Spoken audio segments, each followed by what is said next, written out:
bien-aimés, aujourd'hui, si vous me le permettez, nous allons rester en compagnie de Saint Pierre, alors qu'il nous explique dans sa magnifique lettre comment nous devons nous y prendre pour annoncer l'Évangile. Car c'est là, je l'espère, un souci pour nous tous, mes frères. Nous qui aimons Jésus et qui voulons que la chaîne de la foi ne s'interrompe pas, en particulier dans nos familles, et c'est pas gagné d'avance. Reconnaissons-le, cette transmission de la foi nous laisse parfois sans voix, surtout peut-être auprès de nos enfants, de nos petits-enfants. Souvent, on ne sait pas par où il faut passer pour atteindre le cœur et pour les ébranler.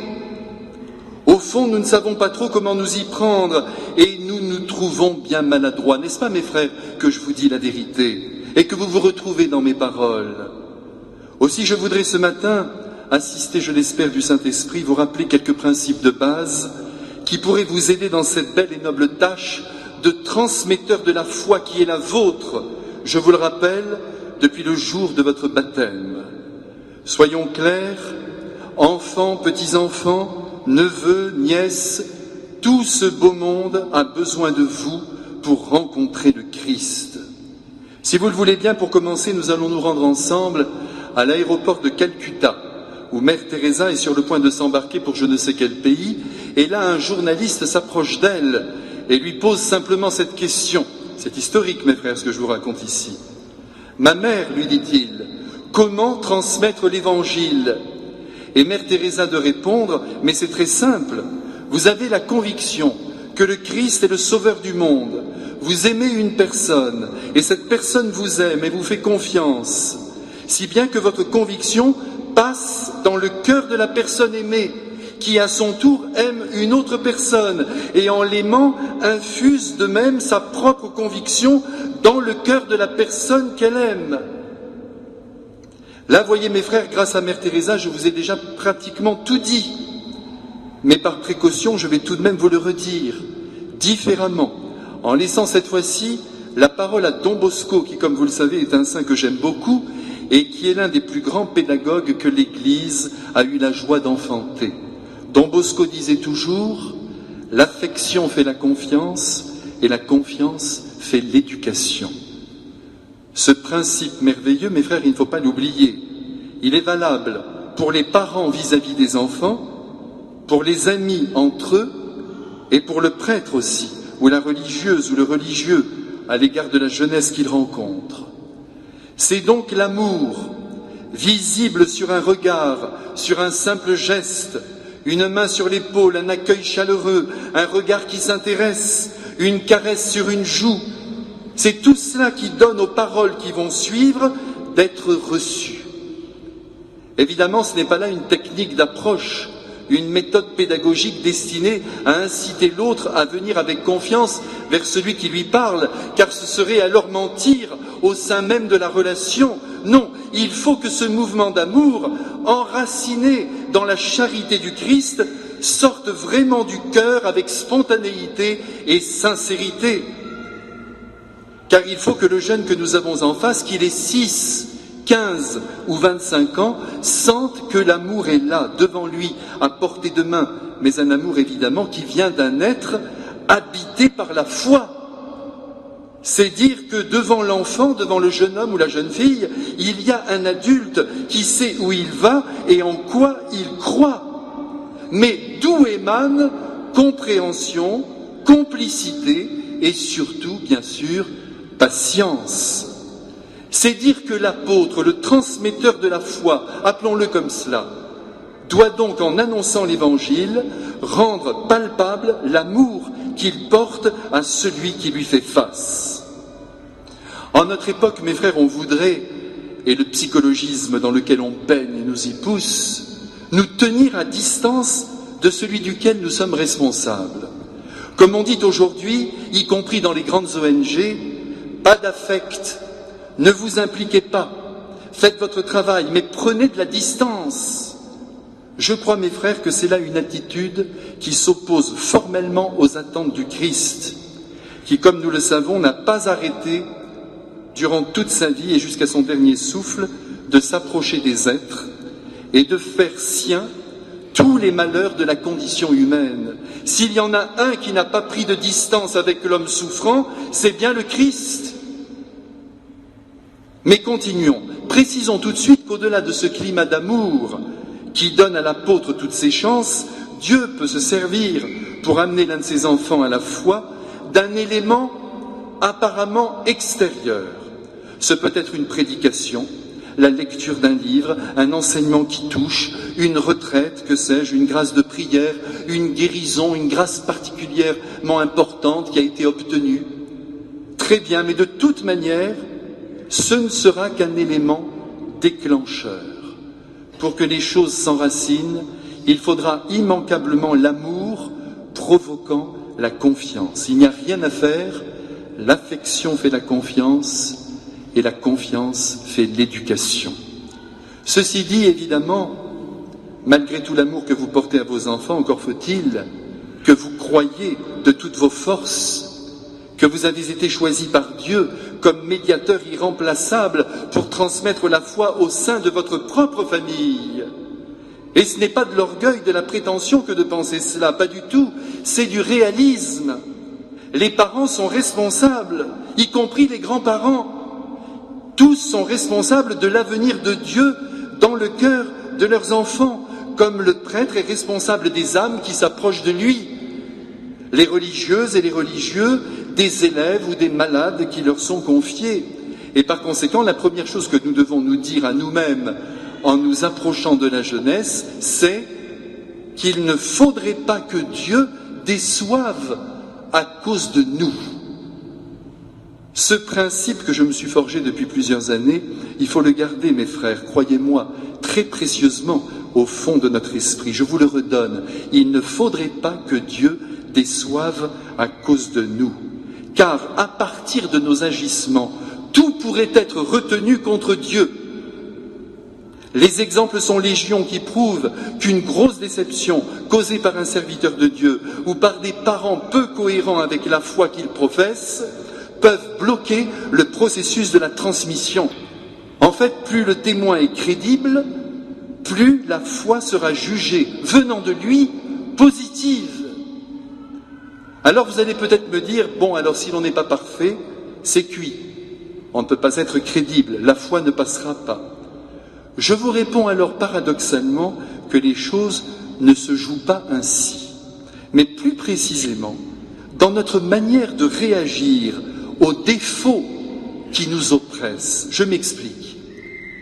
Si un père de famille très chrétien est par exemple sujet à la colère, mais toujours se reprenant, disant à ses enfants, pardonnez-moi, je vous ai parlé de manière trop forte, j'ai exagéré mes propos, eh bien ces enfants seront profondément touchés par la qualité d'âme de leur père, par sa volonté de bien faire, et là ils verront pour leur plus grand profit comment l'Évangile raccommode le vêtement abîmé, et ils en seront touchés et même séduits.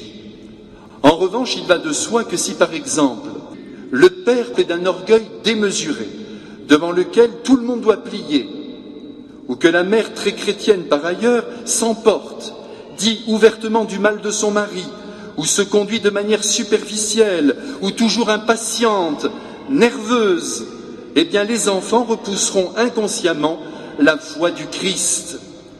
Il faut donc, mes frères, que nos jeunes rencontrent des adultes mettant en œuvre jour après jour la sagesse du Christ, et qui, bien que faillibles, se reprennent toujours devant eux. Cette volonté de réajustement intérieur à partir de la sagesse de Jésus est le suprême témoignage que nous devons donner à nos enfants. Et croyez-moi, cela communique la foi. Il y a un deuxième aspect qui paraît essentiel à mes yeux dans cette transmission de la foi, c'est celui qui consiste à manifester le mystère de la présence de Dieu. Je dis bien le mystère de la présence de Dieu, notamment par le témoignage d'une vie de prière authentique. Quand un enfant ou un grand jeune voit son père ou sa mère prier intensément, sans ostentation ni grand discours, les yeux clos ou le chapelet à la main, il reste alors comme en suspension intérieure, attiré par un mystère surnaturel qui le dépasse. Il sent qu'il y a un au-delà, un monde invisible. Et plus vite il le comprendra, plus vite il entrera, même à 3 ans, dans la certitude de la présence mystérieuse de Dieu. Faire entrevoir le mystère surnaturel, mes frères, c'est essentiel. Je lisais dernièrement les mémoires d'un père abbé d'un grand monastère de France. Et il racontait évidemment que tous les dimanches, lorsqu'il était enfant, il allait avec sa mère à la messe, bien sûr. Et à la fin de sa messe, après 2 heures de messe, sa mère restait encore un quart d'heure en action de grâce. Alors vous savez, pour ses 8 ans, pour ses 10 ans, disait-il, c'était assez difficile. Et il voyait sa mère qui priait intensément. Alors un jour, il s'est approché d'elle et il lui a dit « Maman, on s'en va ?» Elle lui a dit « Attends mon enfant, je suis en train de parler à Dieu. » Et c'est ce jour-là, voyez mes frères, dit-il, qu'il a compris que Dieu était quelqu'un. C'est ça, mes frères, le mystère surnaturel. Pour revenir à Don Bosco, si je vous le raconte parce qu'on a le temps aujourd'hui, voyez, on est tranquille. Vous savez que ce qui est extraordinaire chez Saint Jean Bosco, parce que quand même c'est un très grand saint canonisé du XIXe siècle, c'est que la jeunesse qu'il rencontrait, et qui était une jeunesse difficile, pour la plupart non catéchisée, il faut bien le dire, livrée à elle-même, à tous les vices de la terre.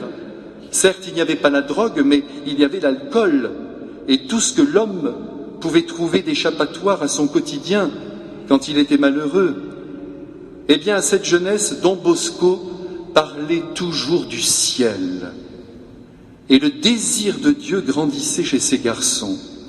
C'est pourquoi, voyez, il est très important d'attacher les enfants au Christ par la lecture de la vie des saints, par la projection de bons films qui élèvent l'âme. Il faut aussi leur parler du ciel, du purgatoire et un tout petit peu de l'enfer. Pas trop, mais un peu quand même. En un mot, il faut les plonger dans une atmosphère qui les dépasse et qu'ils ne maîtrisent pas. Mes frères, vous le savez, mais j'aime à vous le redire, le christianisme n'est pas d'abord une morale, un code de bonne conduite ou d'humanisme à suivre en tout point. Non, le christianisme, c'est un amour qui s'appelle Jésus, un amour vivant, pour l'heure invisible, mais que nous retrouverons après notre mort. C'est en ce sens aussi que les miracles, les apparitions de notre Mère la Sainte Vierge, la vie des saints sont pour le cœur humain des manifestations très importantes qui stimulent la foi parce qu'elles nous plongent dans cet invisible que nous appelons l'au-delà. D'ailleurs, le ciel n'est pas fou, il le sait, et c'est pourquoi Jésus se sert de ses moyens pour tirer les âmes vers lui, en portant à la connaissance des hommes ces réalités surnaturelles, capables de déstabiliser la raison qui, par elle-même, croit avoir tous les droits. Au fond, il faut que l'âme humaine soit le plus vite possible dominée par le mystère de Dieu. Tout petit, si possible, qu'il y ait vraiment cette transmission du mystère. Jésus est en train de t'écouter, mon enfant. La Sainte Vierge sait ce qui se passe dans ton cœur. Regarde Jésus, mon chéri, il est là dans la blanche hostie. Ici, dans le rocher, la Sainte Vierge est apparue. Et même si cet enfant a 20 ans, c'est à mon avis par ce chemin qu'il faut passer. De même, mes frères, le mystère de la mort doit être annoncé. On n'en parle plus et on a tort. Très souvent, vous savez, pendant le baptême, je dis volontiers aux parents, vous voyez, mes frères, dans 60 ans, à part ce petit bébé, cet enfant qui court, il n'y aura plus personne ici. Nous serons tous près de Dieu. Et là, je sens, mes frères, immanquablement, que tout le monde est saisi par cette évidence et que le cœur s'entr'ouvre, enfin, à l'univers divin. Et maintenant, mes frères, soyons pratiques. Si nous ne parvenons pas par nous-mêmes, par nos paroles, à transmettre la foi, il faut inviter les nôtres à participer à de grandes et belles manifestations religieuses qui pourraient les toucher. Rassemblements, pèlerinages, journée mondiale de la jeunesse, lieux d'apparition, et plus encore, il faut les inviter à participer à de belles liturgies eucharistiques, où le sens du sacré, où le recueillement, où la beauté domine et saisisse. C'est dire que pour que la foi passe et demeure dans un cœur, il faut qu'elle l'ait transpercée. Sinon, ça ne marche pas. Nous ne pouvons pas faire l'économie de la beauté. C'est elle qui a reçu le pouvoir de soulever l'âme au-dessus d'elle-même et de dévoiler quelque peu la beauté même de Dieu. Mes frères, permettez-moi enfin de vous signaler quelques derniers écueils qui pourraient mettre en péril la transmission de la foi. D'abord, il faut bien garder à l'esprit que Dieu ne doit pas entrer à coups de marteau dans la tête des enfants et des jeunes. Et le marteau peut prendre diverses formes. Prenons le cas de la prière en famille. Il est certain qu'il est bon que tous les soirs, il y ait un petit moment où l'on prie tous ensemble en famille. Ce moment régulier, aussi court soit-il, vécu dans l'amour, s'il contient des intentions de prière venues du cœur des enfants, portera beaucoup de fruits en leur âme et induira leur prière personnelle. Je me souviens de ce petit enfant qui venait d'apprendre que son papa au chômage pouvait obtenir dès le lendemain un travail à condition d'avoir un camion. Eh bien, figurez-vous que le soir, les parents, en se rendant dans leur chambre, aperçurent leur petit garçon à genoux, les mains jointes, le visage dans une attitude d'imploration, et prononçant ces paroles, « Mon Dieu, je vous en supplie, pour mon papa, un camion, s'il vous plaît, un gros camion. » Mais c'est beau, mes frères, c'est magnifique. Et cet autre petit garçon, je n'oublierai pas non plus la prière qu'il avait formulée. J'étais près de lui. Il a dit, « Je prie pour que le pape passe de bonnes vacances à la neige. » Une autre fois, j'entends encore cette maman priant ainsi, « Je remercie Jésus pour le bon mari que j'ai et pour les beaux enfants qu'il m'a donnés. » Tout cela, mes frères, mais ça fait un bien fou aux petites âmes qui écoutent. Pour ce temps de prière familiale, permettez-moi de vous le dire, quelles que soient vos habitudes, il n'est pas nécessaire que les enfants soient à genoux et se tiennent comme des statues. Qu'ils soient calmes, oui, attentifs, très bien, mais ils pourraient même être dans les bras de leurs parents. N'exagérons jamais la dimension formelle. Sachons être patients comme Dieu notre Père, sachons aussi comprendre les lassitudes, les complexités aussi de l'âme humaine. En revanche, en ce qui concerne la messe du dimanche, là, mes frères, il faut tenir contre vents et marées, et quand il y a un peu de roulis, pour l'un ou l'autre enfant qui n'a plus envie de suivre, il faut parler avec lui, il faut voir ce qui se passe, ce qui bloque, et sans nervosité surtout, ni autorité intempestive, il faut dire à l'enfant ou à l'adolescent, s'il écoute, « Je t'aime tellement que je veux que tu viennes. Jésus fait tellement pour nous, on peut lui donner tout de même 1 heure par semaine. » Mais là encore, voyez mes frères, il faut voir d'où vient la lassitude. Si le jeune est en crise, s'il ne veut plus se mettre à côté de sa mère ou de son père, alignés en randonnion dans la même église, si la liturgie aussi est tellement pauvre et plate qu'il n'en ressent aucun attrait, à ce moment-là, je le dis bien simplement, il faut changer de paroisse. Bref, il faut analyser et trouver des solutions et tout faire pour ne pas lâcher la messe dominicale. Une autre manière d'enfoncer Dieu dans la tête au risque de la faire disjoncter, c'est d'exagérer les exigences de Dieu sur la vie quotidienne. On pousse les enfants à accompagner les parents à des rencontres, à des récollections, à des retraites, à tel ou tel week-end de formation. En ce domaine, attention mes frères, il faut de la mesure. Il peut y avoir danger de surdosage. Les enfants sont partants, très bien, vous avez de la chance. D'autres résistent, n'insistez pas. Sans compter les problèmes des mamans très engagées dans la pastorale au sein des paroisses, dévouées à l'extrême, mais qui finissent parfois par être très absentes de la maison et peu présentes quand l'enfant arrive de l'école, peu présentes à leur mari. Et il n'est pas rare de voir alors les adolescents prendre la défense du père et s'éloigner de l'église, entrevus comme la voleuse de leur mère. Et oui, ça arrive, là encore il y a danger. Ce que je vous dis là se rencontre souvent. Et bien des couples retrouvent leur équilibre dès qu'on leur dit de cesser tout cela et de reprendre la vie normale et de s'en tenir à l'essentiel. C'est-à-dire, mes frères, entre nous, c'est très simple ce que notre Seigneur nous demande.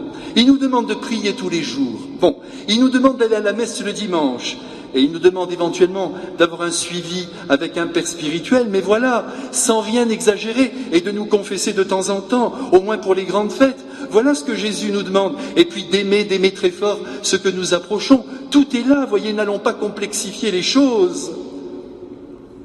Une autre manière d'enfoncer Dieu, au risque de le faire régurgiter, c'est de parler toute la journée du Seigneur. Je sens que le Seigneur veut ceci, je sens que le Seigneur veut cela, le Seigneur est d'accord, le Seigneur n'est pas d'accord, sans pour autant s'intéresser beaucoup à ce qui plaît à nos enfants, sans qu'il y ait de connivence avec eux, sans que nous ne marchions aussi dans leurs projets humains. Là, il ne faut pas oublier la parole de Jésus.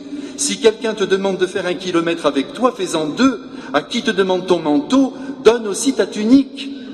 Autant dire qu'il faut entrer dans l'univers de l'enfant, du grand jeune, de l'adolescent, et s'émerveiller des belles choses qui sont vécues ou désirées par eux, et de ne pas avoir peur aussi de leur dire « Mais c'est magnifique ce que tu fais ou ce que tu veux faire, je t'encourage !»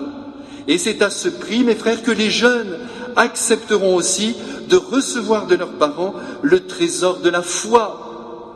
Quand on a joué avec ses enfants, quand on a accompagné son fils à l'entraînement sportif, quand on est allé ensemble à la FNAC faire une course ou aux Galeries Lafayette pour choisir un vêtement, devant tant d'attention, le cœur du jeune, même s'il est en crise, finit par s'ouvrir et se disposer à la confiance, tout simplement parce qu'il y a eu une complicité faite d'amour qui a montré à votre fils, à votre fille, que sa vie a de la valeur, que ses goûts sont fondés. Et c'est ainsi qu'il comprendra peut-être que la foi n'est pas là pour briser sa liberté ou pour l'enfermer dans le cercle étroit d'une morale surannée. Une dernière petite chose, mes frères, à laquelle je tiens beaucoup, et peut-être la plus importante. Je la reçois de saint Maximilien Kolb, mon professeur d'énergie, c'est comme ça maintenant que je l'appelle. Lui pensait que Marie devait être annoncée au monde, la Sainte Vierge, notre Mère, et que quand elle serait vraiment aimée, ce serait en quelque sorte un jeu d'enfant pour le Christ que de pénétrer dans les cœurs. Il se peut donc, mes frères, que l'évangélisation des vôtres piétine parce que Marie n'est pas assez annoncée, découverte et aimée dans votre famille. Il faut donc attacher fermement nos enfants et nos jeunes au cou de la Vierge Marie, les liant entre eux de manière définitive, déjà par une consécration à son cœur immaculé dès le sein maternel. Et si nous n'avons pas pensé à le faire, on peut le faire tout de suite. Vous donnez votre enfant à la Sainte Vierge.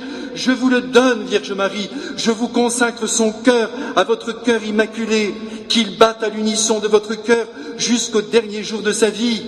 Faites ça, mes frères. Consacrez vos enfants à la Sainte Vierge. Et par la suite, en prenant l'habitude de la prier chaque jour, continuez de les lier entre eux, vos enfants et Marie, Marie et vos enfants. Croyez-moi, si Marie est dans un cœur, un jour ou l'autre, peut-être même au dernier jour de la vie, je vous assure qu'elle fera éclore la présence de Jésus. Voilà, mes frères, ce que je voulais vous dire ce matin. Mettons-nous donc au travail de la transmission de la foi, dans cet esprit que bien maladroitement je viens de vous décrire. Allez, mes frères, soyez les apôtres, à la fois aimants, compréhensifs et bien sûr convaincus. Amen.